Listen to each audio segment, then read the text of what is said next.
All right, everybody, how's it going? Good to see you all. Thanks so much for coming to hang out. Hey, we're gonna have some fun today.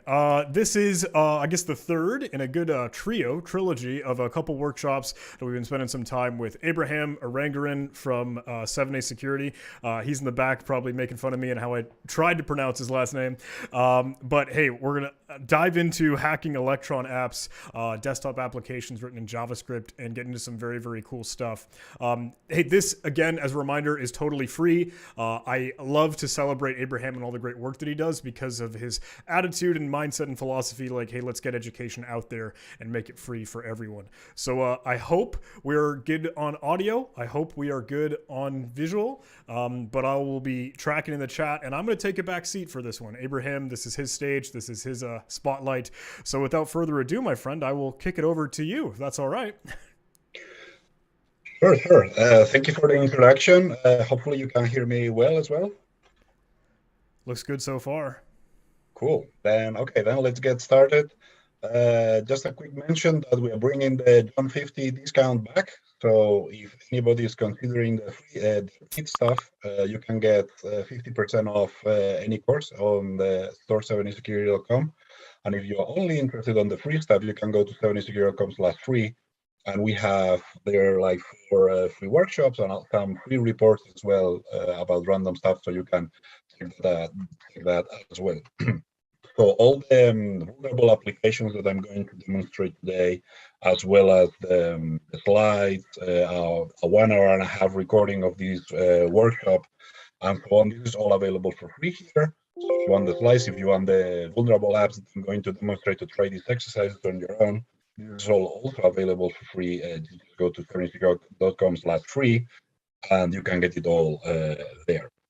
Okay, so with that, today we will start with a brief introduction. Then we will pretend that you have maybe no idea. Some of you probably have no idea about Electron security. Where do you start? So I'll give you like some essential techniques, some initial pointers about how you can get started. And then we will talk about XSS, right? Because XSS is very interesting in the context of a desktop application. And then we'll see how to turn XSS into remote code execution. And then 2 other interesting remote code execution scenarios, one attacking Preload script and another one using inter-process communication IPCs that I will talk about in a second. So I'm Abraham Aranguren. I'm the CEO of 7ASecurity. We do training. I'm the co-author of the mobile web and the desktop app security, the JavaScript desktop apps security course, which is the many others. In May, we were at NullCon, NorthSec, and next month we will be in Korea, Hack in Paris, then the CIFCon in Gdynia in Poland, and yeah, and there's like other ones coming up. Yeah, and then I'll be again at DeepSec in Vienna in November. There's also something in Lisbon, I think. But anyway, you can go to the 7asecurity.com/training and you can see there. So I've done stuff for Q53 version 1. I wrote a course for Electron security a while back called Practical Web. I'm the founder and one of the project leaders of OWASP WTF. This is a free and open source OWASP project. So if you're interested in that, you can go to owtf.org. We have 2 students for Google Summer of Code this year.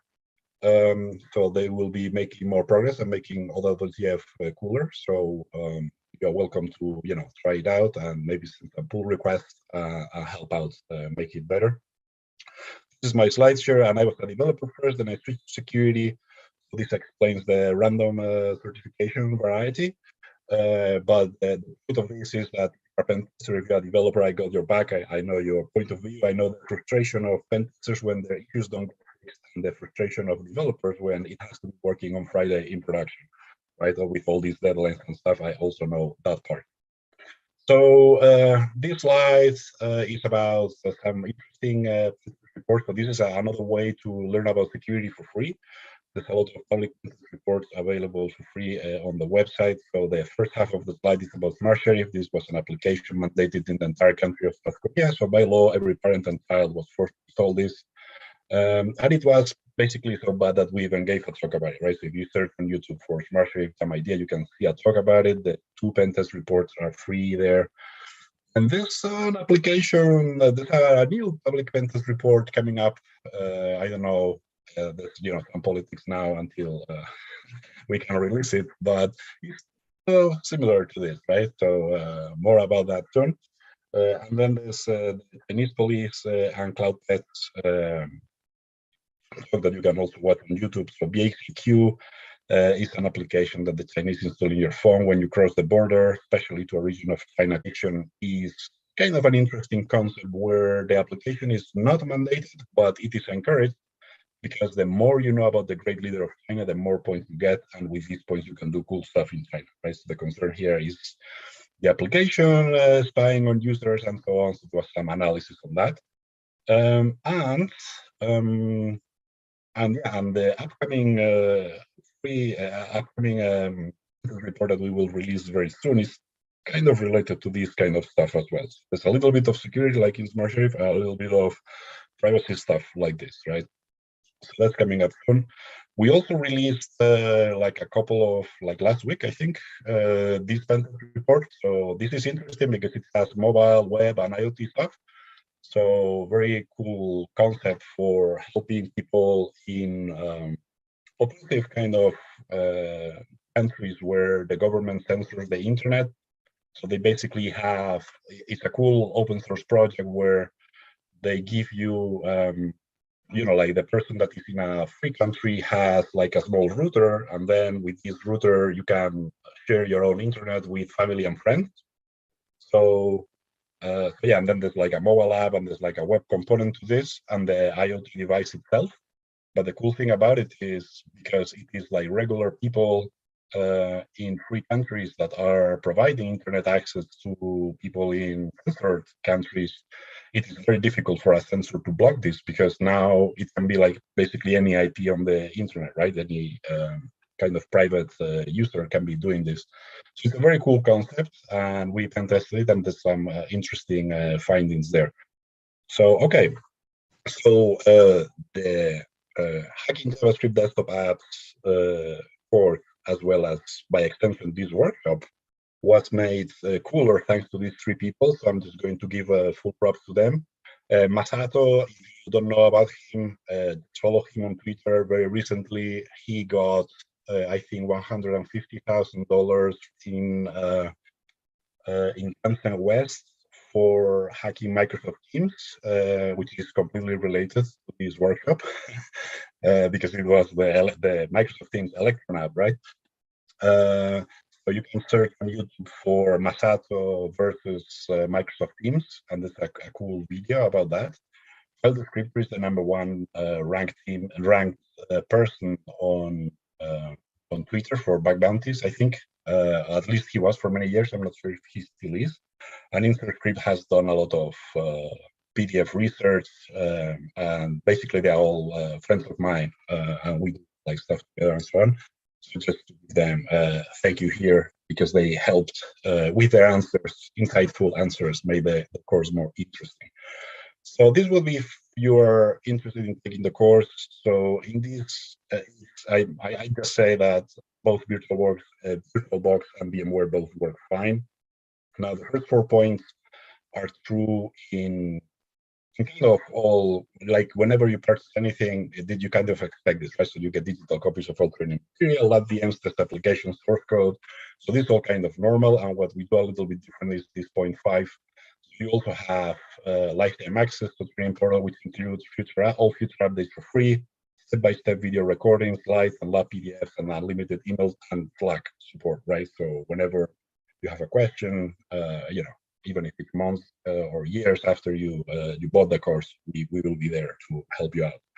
So with that, now I'll touch very briefly on what the course covers, focusing more on what we will be talking about today. So we start with an introduction. So from this today, we will do a bit of this. So a bit of package detection, web preferences, how that works, a little bit of finding vulnerabilities in dependencies, XSS exploitation, what happens with node integration, and remote code execution, mitigation essentials for Electron applications and electronegativity, right? So we are going to see a few things from the intro, because we kind of need to explain a little bit of the intro, right?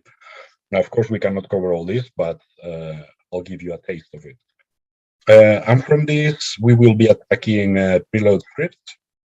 So this will be very interesting. And also, we will use a cool technique to get remote code execution without warning windows. Then Electron apps, since they work on Mac or on Mac, Linux, and Windows, they have the same vulnerabilities as any other, can have the same vulnerabilities as any other desktop application, right? So we also look for file system leaks and other stuff in the course, but won't be that today. There's a lab dedicated to man in the middle and the different tricks on all the platforms, how to force the application to send you the traffic when it doesn't want to. Then the art of repackaging is interesting because here we modify Microsoft Teams, Slack, and other well-known apps at rest. We make some changes, and then this can be very useful sometimes when you are like debugging and so on. Instrumentation, we change the application at runtime. So there's some techniques we cover here with FIDA Discover, Defron, Chrome Inspect, and so on. So it's also interesting, but we won't in that today.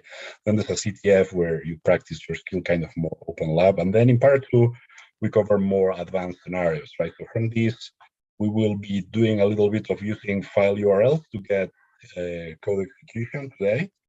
Then there's another one about data exfiltration. So how can you with local files and send them to an attacker? And this will be a topic for today, how to gain remote code execution through IPCs. So this is going to be very interesting, but I won't get ahead of myself. Then we revisit man in the middle with other scenarios.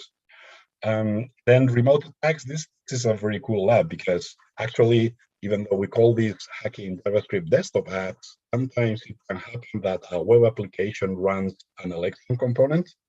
Then all the techniques to hack Electron applications can be used against in a web pen test, right? So you can sometimes hack the web server by using the Electron hacking techniques, which is pretty cool, right? So there's a lab dedicated to that, and then another one about privilege escalation and so on, and then there's another CTF after that. So, okay, so let's pretend you have no idea about Electron applications, so where do you start, right? So let's give you like a quick crash course, right? So first question you might have in your mind is, okay, JavaScript on the desktop, but why do this, right? So traditionally, you have, if you are a company, right? So you think, put your CEO hat for a second. You're a company, you normally, historically, would have to have 3 developer teams, one for Windows, one for Linux, one for Mac. So these are completely different development skills, different tools, different licenses that you require for software licenses and so on, right? So a lot of costs here. You need to pay 3 development environments, 3 different teams. You have to coordinate the teams between each other. Maybe this team has a nice idea, and then the other teams have to implement the same thing in their platform. So these all, you're basically spending a lot of money with this, right?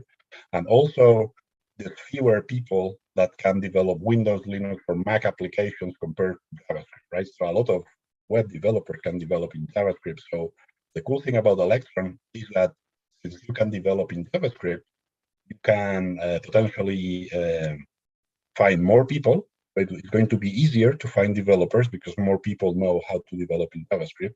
So that's the first. Then you only have to pay JavaScript developers. So you only need 1 development team instead of 3. And then you don't need to coordinate the different teams because there's only 1 team.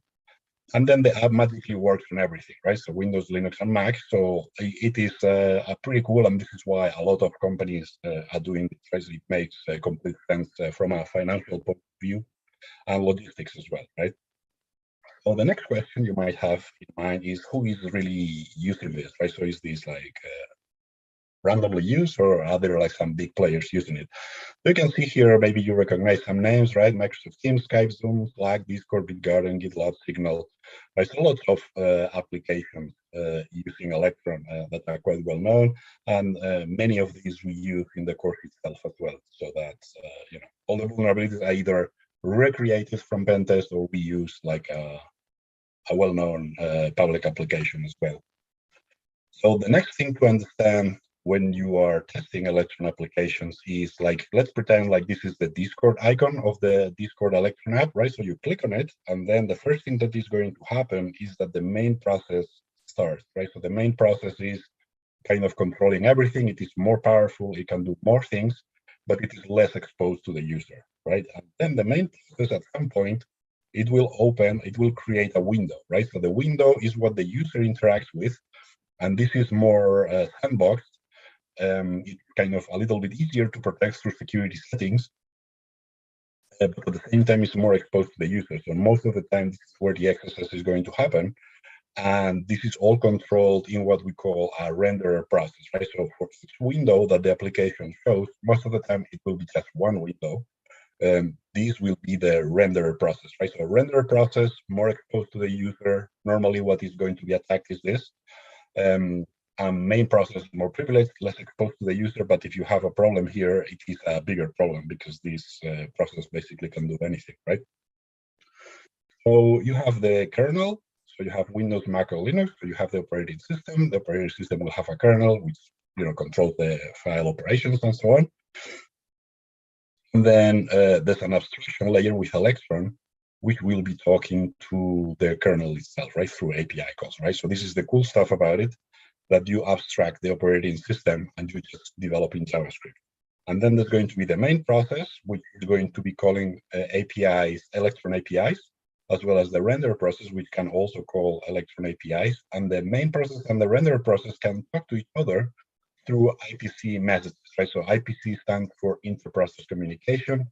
So this is just a fancy way of saying they can send JSON to each other, right? So you can have an event listener here, and then this can send a JSON message to the main process with some, some JSON message, and then the main process is going to process that. So this is one of the things we will be attacking today at the end. So main process, more privileged, can do more stuff.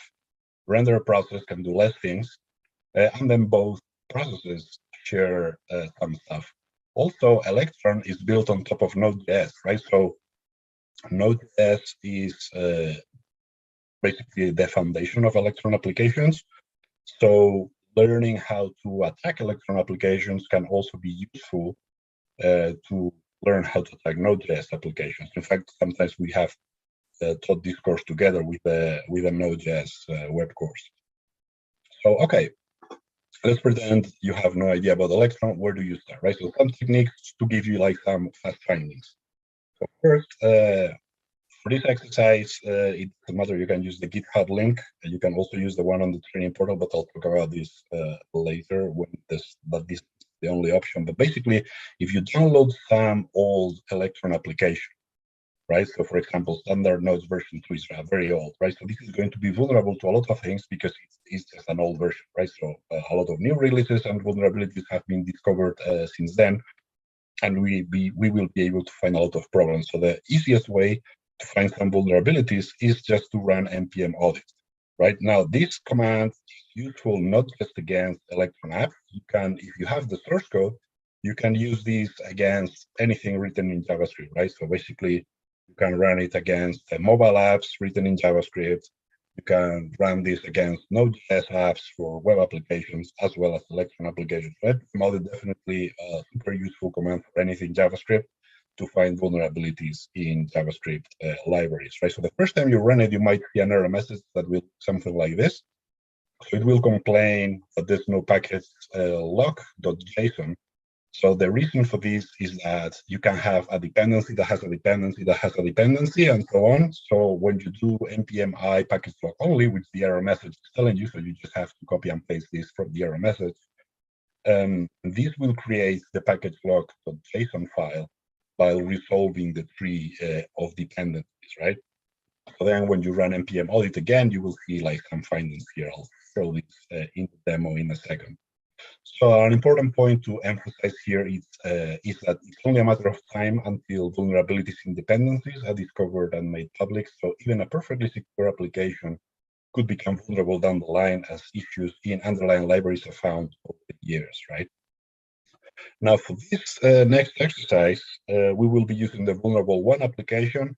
which is an application that replicates many findings from multiple pen test reports that we could not make public to protect the guilty due to non-disclosure agreements and stuff. But the vulnerability itself has been replicated in a dummy application that makes it very easy for you to test these vulnerabilities and understand how everything works, right? So for this kind of stuff, any link that you see training 7ASecurity.com, you need to be logged in. But again, this is all available for free, right? So you go to 7ASecurity.com/free, then you download this workshop, and then on the training portal, just download the slides. And while you're logged in, click on this link from the slides, and this will download just fine because you are clicking while logged in, right? So if you try to wget, it won't work because you're not logged in. But if you click while you're logged in, this will download just fine.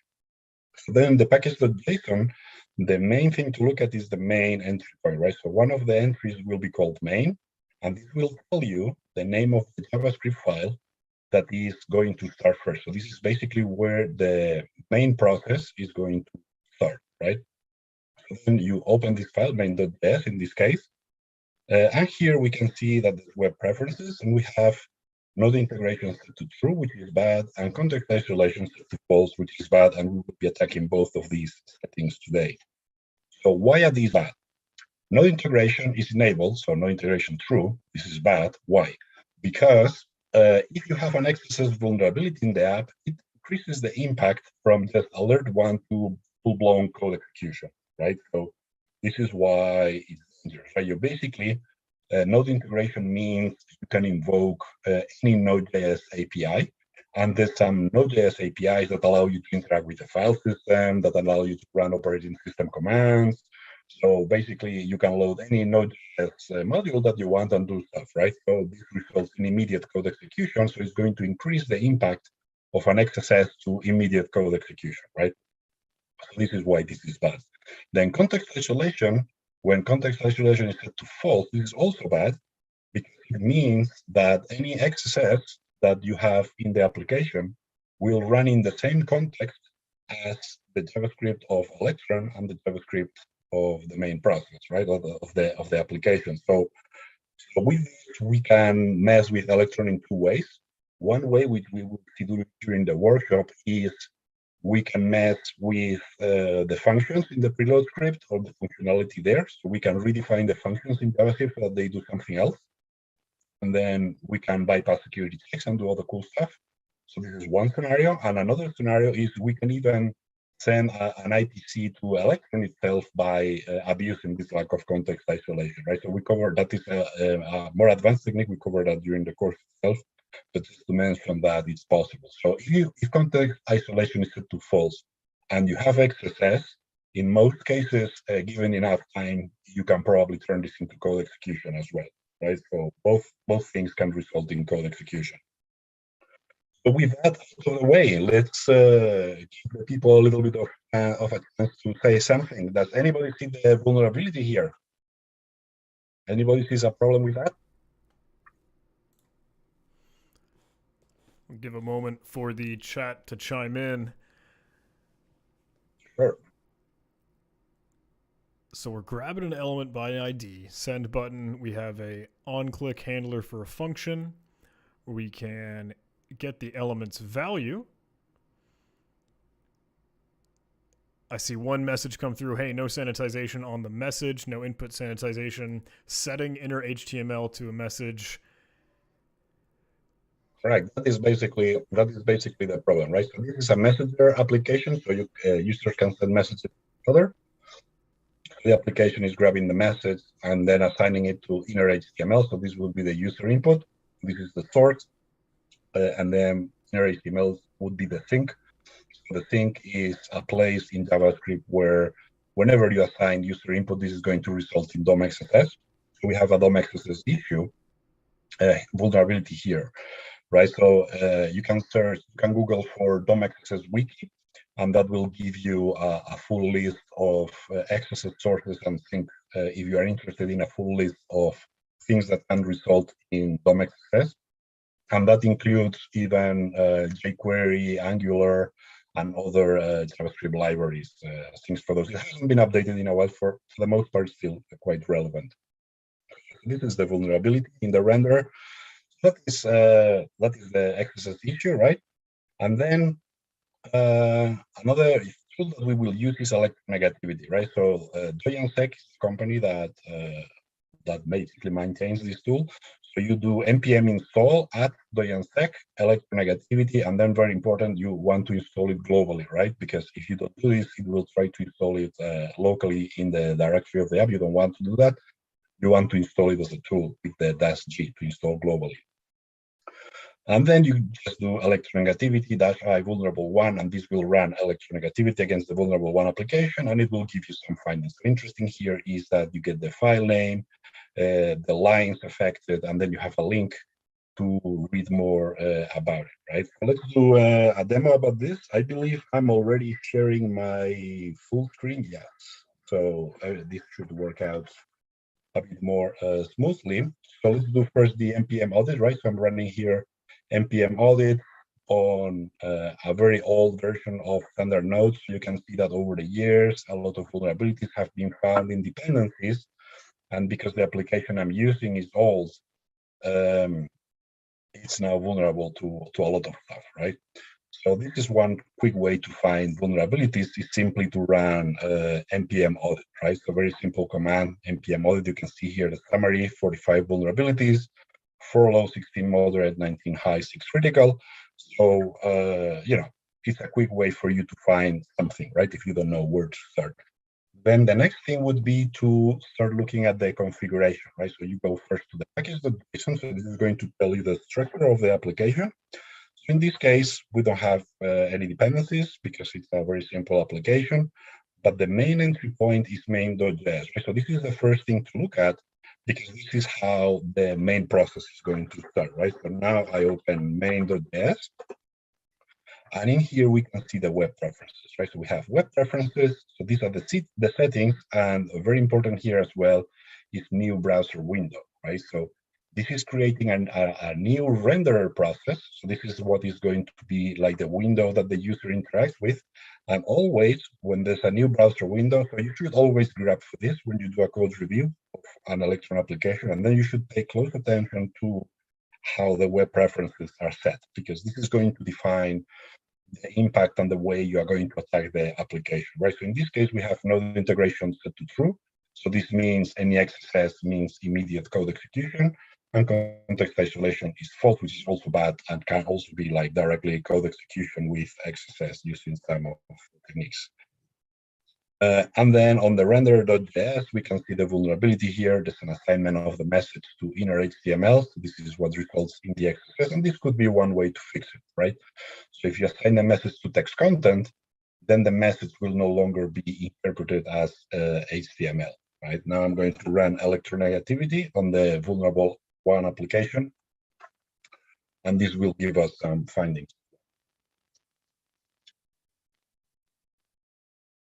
So you can see that we have here like some findings, some are tentative, others are firm. Then you have what is the affected file. So in this case, it's main.js. The lines is from line 7 to line 21 and so on, right? And then you have these links to read more about it and how to mitigate it and so on, right? So electronegativity, definitely another very good tool to give you like something to put in the report or get started. It gives you basically some lead for you to get started, right? If you have no idea about Electron. Okay, so let's continue with this. Now, if you have XSS in a desktop application, what can you do with it, and how to turn XSS into remote code execution, right? So let's see. This we will keep using vulnerable1 in case somebody joins a little bit later. Just 7ASecurity.com/free. Download the slides from the slides. Click on this link while you're logged in, and this should download just fine. Any problems, email admin@7asecurity.com, and we will get back to you with solving your problem. So yeah, you basically can create some directory, and then you cd into the directory where you unzip this file. And before you start the application, you have to do npm install, right? Because I told you these are JavaScript applications that run on top of Electron, that run on top of Node.js. So even if the application itself doesn't have any dependencies, npm install will install Node.js and the relevant Electron version for which the application was written, so the application works smoothly, right?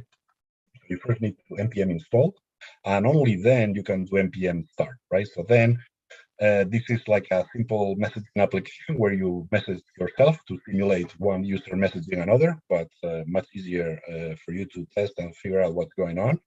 And then if you have like some web pen testing background, you might be tempted to try payloads like this, right? So you can try script alert 1, SVG download alert 1, and so on, right? So if you try that, you can also check the developer tool. You can do Control-Shift-I or Command-Shift-I if you have a Mac, and this will open the developer tools, and then we can figure out what's going on in the application, right? So we'll basically see what is happening. So if you do test script alert 1 now, you can see that script alert 1 is not displayed, so this is encouraging. It means that's HTML injection, but you can see that there's no alert 1 anywhere.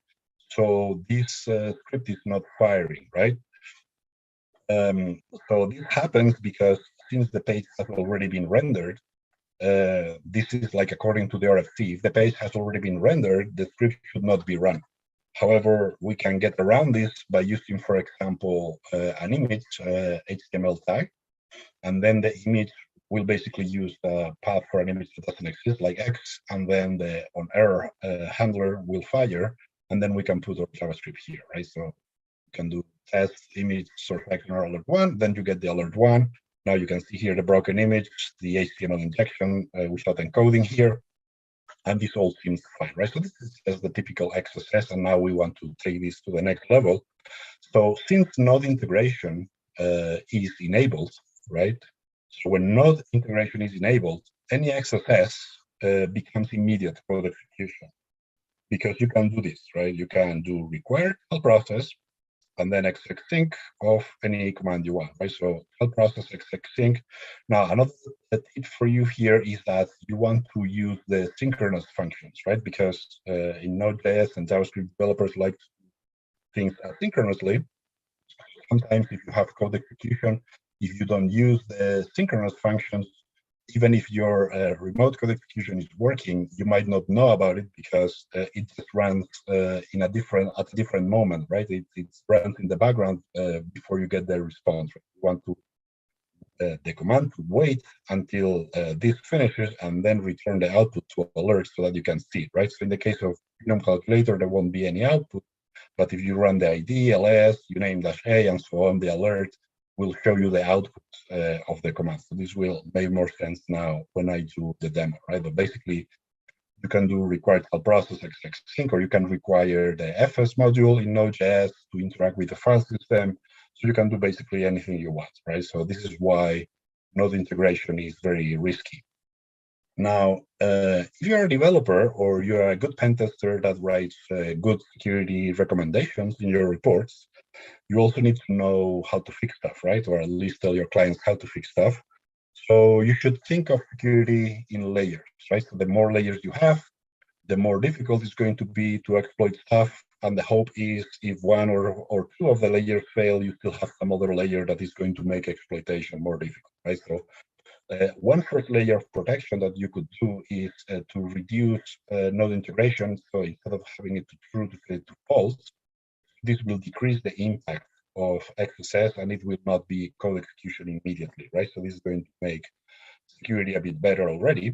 So when you do this, even though you have the broken image and so on, and you can even have the XSS, at least you will get this error message. Require is not defined, right? So require is a function that is only available when node integration is set to true, because it's the function that allows you to load Node.js modules, and you will notice that require is not defined when node integration is disabled, right? So that's the first security layer that we could implement. Then another layer of security we can add is the content security policy.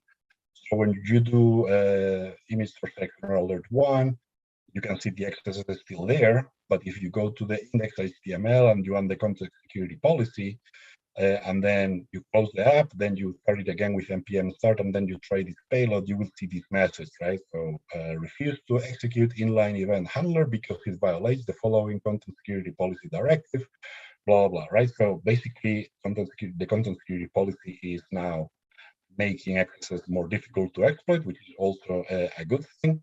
And then finally, we should also try to fix the XSS itself, right? So the other two layers are more in case you forgot some XSS somewhere, right? So that the hope is at least that will reduce the impact, make XSS more difficult to exploit.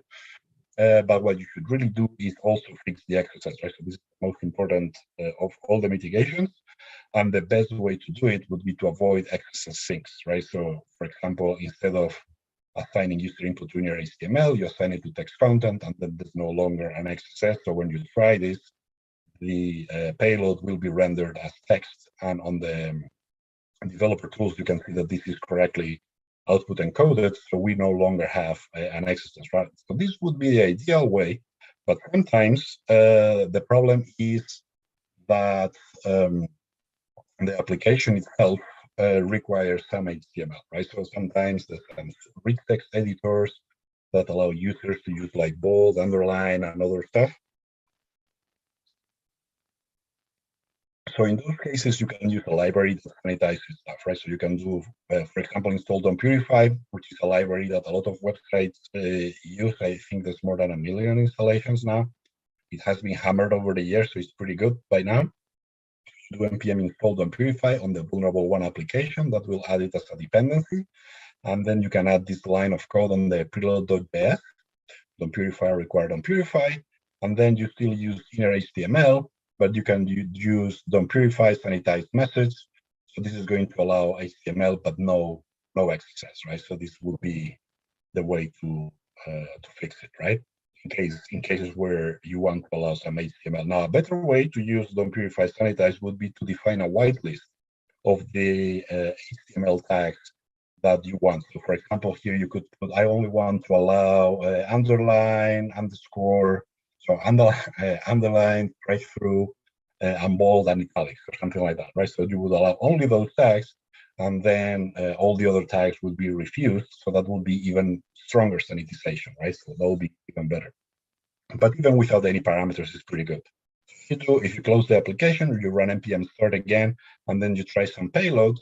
So for example, this is an image with your handler, this is an href with JavaScript, and then you try that, and you can see that all the JavaScript stuff has been removed, even though the HTML injection is still there because some HTML is still allowed. The JavaScript has been removed, right? So that is the purpose of using Purify in situations where you actually have a requirement to allow some HTML. So with that, let's do this demo. I'm just running the vulnerable one applications with npm start. I'm just making it bigger so that you can see this. And now I'm just going to go in here. Maybe I will also hide this.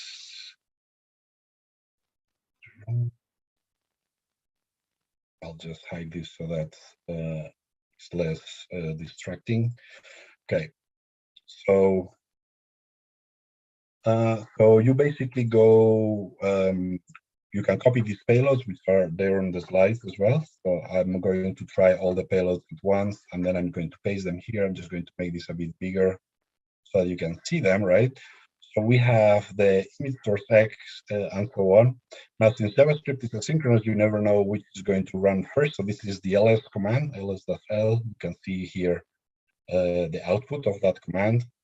Now, this one is taking a bit longer. So this is the genome calculator. And because the genome calculator returns no output, then we will get a blank alert because there's no output from it. So I'm just going to close it. Now we get the blank alert because there's no output from the genome calculator. And now this is the output of the uname-a command. And this is the output of the ID command, right? And this is all because if I go here, you can see here, like there's absolutely no sanitization due to the assignment. So the XSS is turned into code execution, right? Okay, with that, let's move on to attacking preload scripts. For this one, we will be using the vulnerable 2 application. And another thing that I have to do is to start, I think is this VM. So let's see if, yeah, I have that. And yeah, well, that is booting. Let me explain this. So when context isolation is set to false, which is still the Electron default, there's no isolation between the preload script and the HTML, right? So if you have on the preload script, you have window ABC equals 1 to 3, and then you do alert window ABC, you will get 1 to 3. So basically, these two contexts are the same, right? So if you have isolation and you do the same thing, here you will get undefined because the JavaScript context where you will get the XSS is independent from this context, right? So this provides you much better security. So what can go wrong with this? If the application has a security check, then we can bypass it, right? So you can redefine any function. For example, in the next demo, I'm going to redefine the index of functions. You can redefine it to bypass a security check and make it work in a different way. This will make more sense in the demo. So I'm just going to jump to it. I'll just show you a little bit here of the code, right? So what the application does is it defines safe protocols, right? So it defines safe protocols as HTTP and HTTPS, and these are safe protocols because when an Electron application uses shell open external, what it is going to do is it's going to open this link in the operating system. So if the operating system tries to open an HTTP or HTTPS URL, this will be opened in the browser, so this is safe. But if the application tries to open a file URL, then a file URL from a network location using a Java extension will result in code execution without warnings on Windows, right? So you can get a cool remote code execution without warnings using this trick, and you can do like image source sectioner, array prototype index of function, return lead. So this check that is trying to validate if the protocol is safe for this link, it will be bypassed, right? So yeah, I'll just show it in the demo. I think it will make more sense. Just do it. So first, I'm going to start the application. So I think I closed it.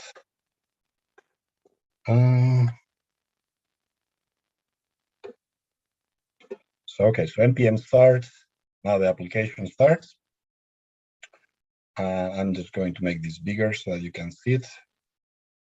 So this is the vulnerable application, and this application has a check, right? So if I go, if one user sends another user this message, hey, look at this. Now the application itself linkifies the link, right? So we don't need any access to that. And then when the user clicks on this, the application is saying this link is unsafe because it is unsafe, right? If Windows opens this, it will result in code execution without warnings, right? It's a file URL from a network location with a Java extension. This will result in code execution without warnings on Windows, right? So how is this check working? If we go to the preload.js, you can see here the safe protocols defined as HTTP and HTTPS. I'm just going to copy it from the code and put it in here. This is an array of the protocols that are defined as safe. And then the application has this check, right? So there's an event listener for clicks, and then it checks that, okay, if the safe protocols index of the protocol is different than -1, then it will be considered safe and it will be opened in shell open external. So if I do this and I use index of HTTPS, for example, you can see that this is position 1 of the array. HTTP is position 0 of the array because things in computers like to start with 0. So this is 0, this is 1, but if I put here anything else like a file URL, it will be -1, right? So I'm just going to enter on this and you can see that this is -1. So because this is equal to -1, anything that is not safe, then the application falls into this else and says this link is unsafe, right? So that is what is happening here. I click on this and I'm getting this link is unsafe. However, we can change the index of function because there's no context isolation, right? So what we can do is we can send, hey, look at this. But now the difference is we are also sending some XSS here, image source sectioner, array prototype index of function, return lead. So this will render an image. Now this image, because it doesn't exist, you can see it's broken. It will execute this array prototype index of function, return lead. So now, if I do save protocols index of file, you can see it returns leads. If I do the same for HTTP, so it doesn't matter what you do, right? So if I put here a lot of A's, it's going to be lead as well. But what matters to us is that specifically file URLs are allowed, right? So you can see that this is return a lead, which is different than -1. So now if I click on this link, instead of getting the error message that this is not allowed, you can see here that I'm getting the code execution, right? So this is the Java file being executed without warnings on Windows. This is Windows 10. So this will work in the latest Windows, right? So that's how it works. It's a trick that you can use even in situations when you don't have any XSS. If you can manage to fool the application somehow to open a file URL like this, it can result in execution without warnings, which is a pretty neat trick. Because I'm just going to minimize this, and then we have a bit of time to explain the last demo for today, which is going to be remote code execution through IPCs, right? So for this one, we will be using the vulnerable 3 application. So if anybody join later, so it's secure.com/free, download the slide. From the slide, click on this, and it will download just fine as long as you're logged in. wget won't work, but from the slides, it will be fine. And then to exploit this vulnerability, we need a few requirements. First, we need an XSS. Second, we need the main process to be listening to some event that does something really dangerous. So in this case, we have an event listener for get update, which expects a URL. So in the XSS, we will try to fool the main process so that it retrieves this URL and then downloads it, gives it executable permissions, and tries to run a fake update, which is going to be basically our payload, so that we gain code execution. And then the second requirement is that the renderer process needs to expose this IPC to the render, right? So sometimes developers do this with some wrapper function like this, like window electron send of event data, and then this is calling an Electron API, right? So if nodeIntegration was disabled, on the preload script, you can still call Electron APIs. So if there's no context isolation, what developers sometimes do is window Electron send event data, and then this is just a wrapper of IPC renderer send. So what you're doing, if you do this, is you're exposing Electron APIs to XSS, right? So because now using an XSS, you can call this Electron send, so you can access the main process, which should normally not be possible through the IPC, right? So this is a reenactment of a vulnerability found in a real pentest as well. So what we will do is to send a fake update, which will be a Linux reverse shell. And then with XSS, we basically just doing this, right? So Electron send of get update, and then this will provide an update, which is basically a shell script that will give us a reverse shell. What it is doing, right? So this is all hosted here, so you can follow the exercise on your own. Now, in other cases, this vulnerability might exist in a different way. Like sometimes the developers on the preload script might expose window Electron open in browser or something like that, which would open a shell open external URL. So this would also be a problem, because from the XSS, you would be able to call shell open external directly, but you don't even need to attack the preload scripts. You just pass the file URL to this, and then you get code execution without warnings on Windows, for example, right? Other examples could be Electron listen, Electron send, and so on. So this is all bad because it is exposing these Electron APIs to XSS when there is no context isolation, right? So yeah, so this is basically what the application is doing. So I'll just jump to where this is more explained, like the vulnerability itself, right? So first, there's this IPC main, it waits for an update, it expects the URL, then the WDL download event will be triggered, then the file will be saved in the download path of the operating system, and then there's like some events like updated and so on, and then eventually the done event, right? So when the download is finished, will fire. And then this is just setting executable permissions for the update. And then it tries to execute the update, right? So this downloads the update and so on. And then what we can do is we can send a user a link like this. And then when they click on it, it will be this script like Electron send, get update, and so on. And then this will download the reverse shell, which is basically a Linux shell one-liner. It creates an input-output. So first it deletes it, and then it creates an input-output file. And then it cuts the file, pipes it to SH. In interactive mode, you want to redirect error messages to standard output so that you see error messages on standard output.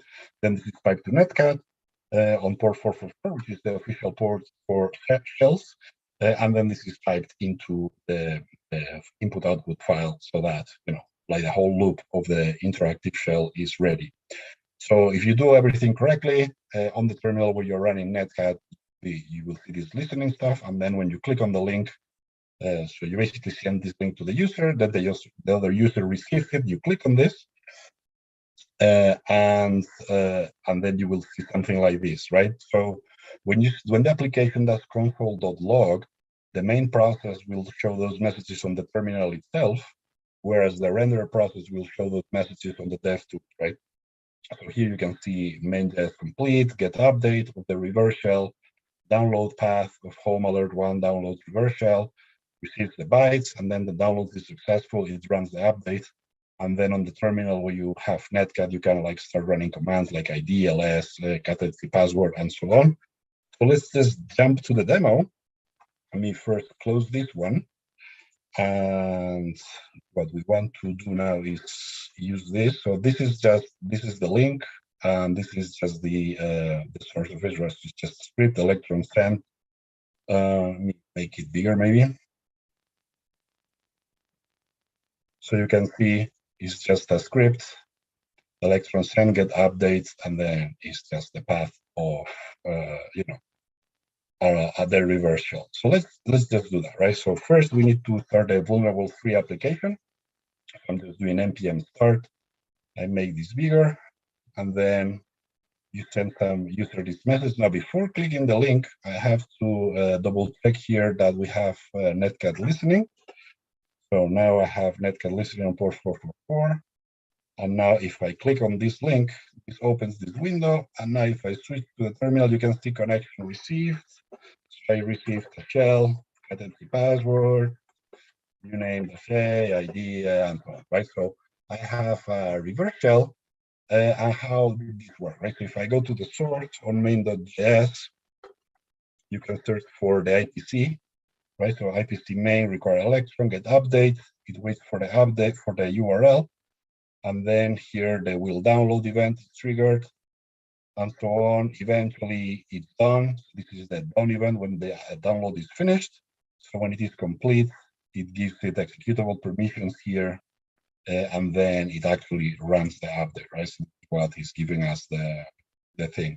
And then if you go to the terminal where you launch the application, right? So npm start, I told you like the main process is going to show you the console log messages on the terminal itself, right? So main.js complete. So if I search here for complete, for example, main.js complete is console log on main.js, right? So this is why we can see this here, right? So first main.js is complete. Then when you do the get update, you can see that get update is called with this URL. The download path is home alert what downloads. The download URL is this one. Then this is the download path. Then it tries to download the file, which is very small. Then it says download successful running updates, right? So that is what is going on, right? So running updates, you can see that this is the message right here before changing the permissions and so on, right? So this is why this works, and it's a pretty cool reverse shell, with remote code execution.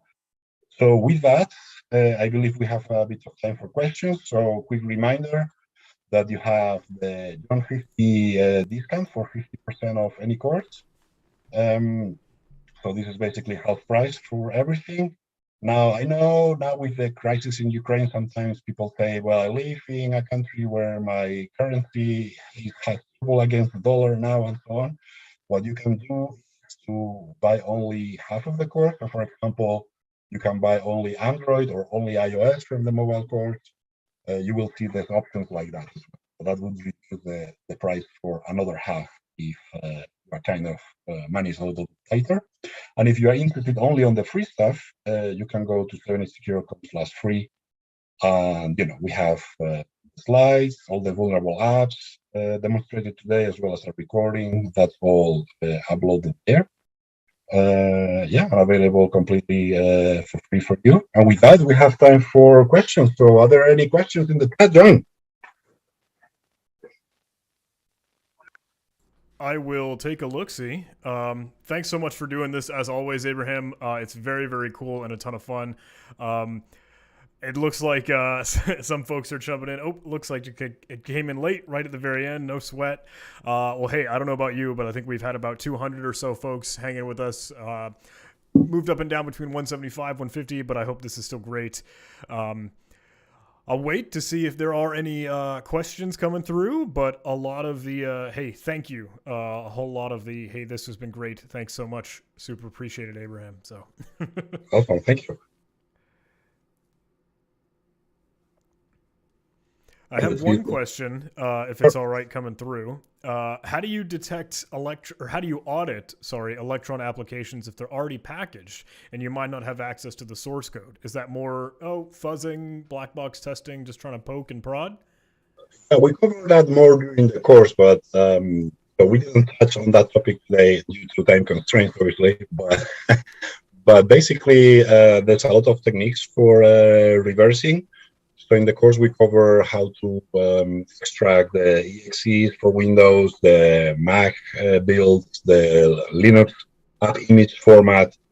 So for example, the app image format has it depends how the application is packaged, but in almost every case, you can always extract the file in some way, the installation file for Windows, the Mac, or Linux.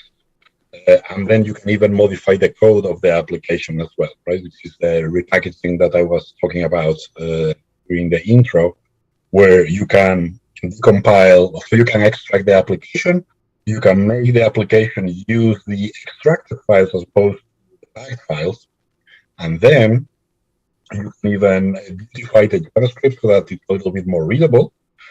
And then you can make changes to this JavaScript, and your changes will be the code that is actually run by the application. So this can be very useful in situations where, for example, the application is doing some flow or some complicated stuff that you want to trace more like step by step and to see what's going on.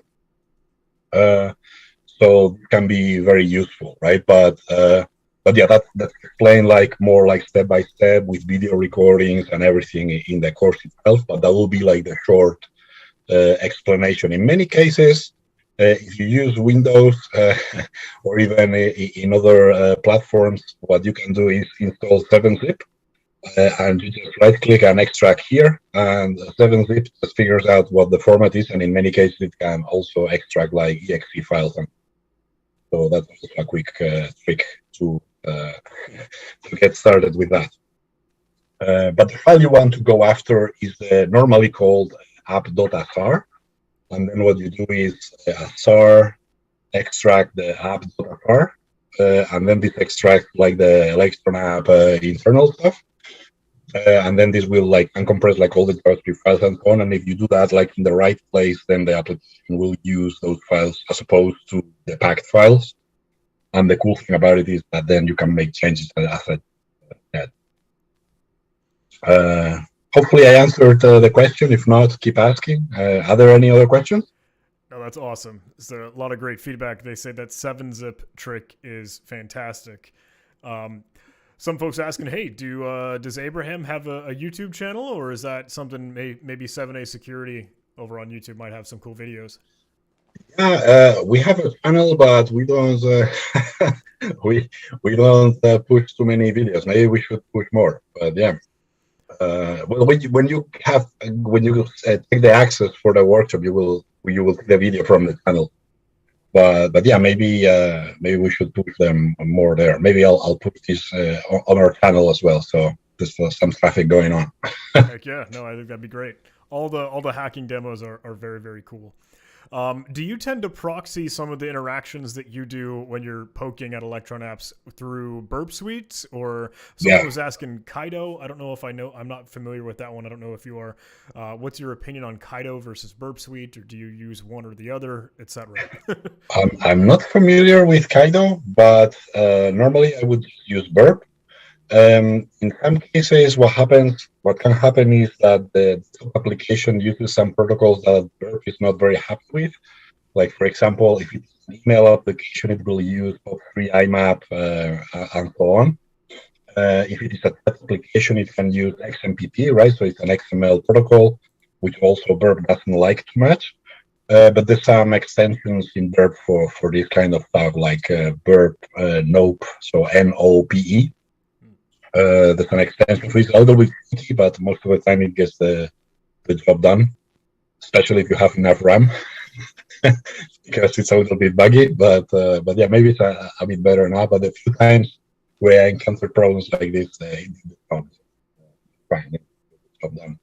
There's some tricks like this, and then I think there's some other libraries like man in the middle proxy and so on when things get complicated. But most of the time, like 95% of the time, just HTTP doesn't follow the proxy settings, so you have to force it.